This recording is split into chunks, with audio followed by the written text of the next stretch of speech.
In an interview with Fox and Friends earlier today, President Trump said he gets along with Rod Rosenstein, gave credit to Mark Meadows and others for exposing what is happening with the Russia witch hunt. Take a look.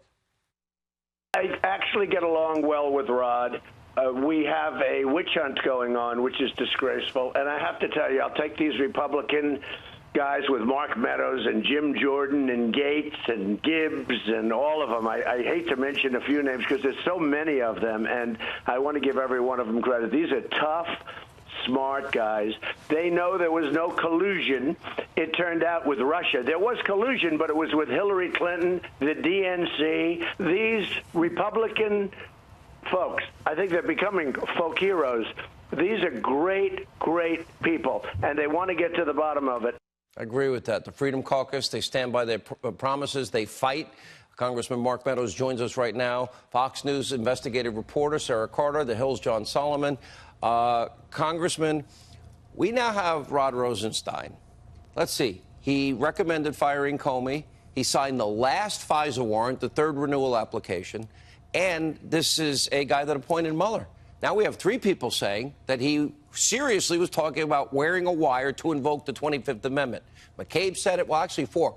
McCabe said it. Lisa Page said it. Let me think of the other ones. One other person said it. Jim Baker. Jim Baker. That's it. Yeah. Yeah, I tell you, the reporters that you have on, I'm with two great reporters that have done tremendous work on this front. But I think probably the biggest part is the president is exactly right. There is no collusion. He knows it. I know it. Even the Democrats know it. And it's about time that Bob Mueller, he must finish the investigation. It's time to call it quits, because what we're starting to find out are the wheels are coming off. Glenn Simpson, Fusion GPS Glenn Simpson, refused to come before Congress. I talked to Chairman Gowdy this evening. The only option we have now is to hold him in contempt of Congress. Why isn't that happening? And where are the 302s that the president was going to release? Where are the FISA warrants that he was going to release? Well, we've got to get those out. Transparency is good medicine, Sean. As you know, I've been advocating for that. The president has been advocating, but he wants to be cautious, and I applaud that. You know, he's getting accused left and right of interfering in this investigation, and yet interfering. They're obstructing congressional investigations. That's your constitutional role, which, to your credit, you're doing. Sarah Carter. Oh, I couldn't agree more with you, Sean, on this. I mean, look, we have Rod Rosenstein. Obviously, a lot of information has come out in the last few weeks. We know that James Baker, the former general counsel of the FBI, came forward and said, look, we took seriously what he said. He wanted to invoke the 25th. We now know that there were two other... That's right, and secretly record the President of the United States. Beyond that, we also know that there were two other people apparently speaking with Rod Rosenstein. I give the president credit for this, Sean. The president is a great chess player. I think he's making his move now. I think that the president came out. He's been talking to Rod Rosenstein. We don't know what happened on that flight. We don't know exactly what they spoke about during those 30 minutes, but the president is looking and watching. And I absolutely believe that there were other people inside this administration that were with Rod Rosenstein on this. And I think it's going to come out. I don't think it's going to come out next week, but I think eventually the president will make that public if he's smart, and then he'll get rid of Rod Rosenstein. He'll get rid of Jeff Sessions. He'll put other people in place. This is what I'm hearing behind the scenes. This is what I believe will happen. All right. So Lisa Page, John Solomon, says for 9 months they had no evidence of Russia collusion. This is just before the appointment of Rod Rosenstein and Mueller. And then, of course, even Peter Strzok said there's no there.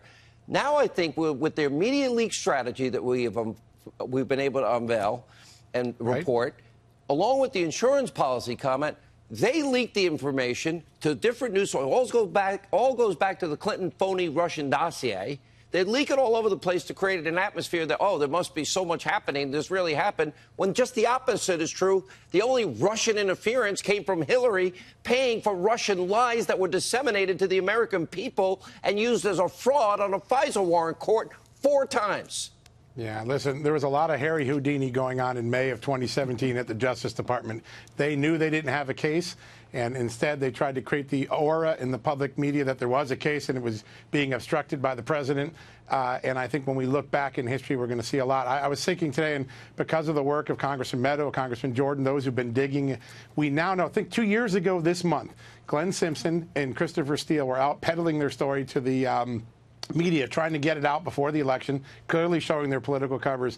2 years later, Glenn Simpson can't even come anymore and testify to Congress because he has to invoke his right against self-incrimination. How far has this investigation turned from collusion on Russia to collusion with the Democratic Party and the FBI? And it's because of people like Congressman Meadows and Congressman Jordan that bucked the trend and went for the facts and the truth. And you and Sarah and Greg and others, you guys all deserve credit, too. What did I call this year? The year of the boomerang. Quick question, all of you. Will we get the declassified unredacted materials? Mark Meadows. Yeah, I think we will get them, hopefully some sooner than later, before the election, hopefully a small group of them before the election, and we need to have them. Sarah?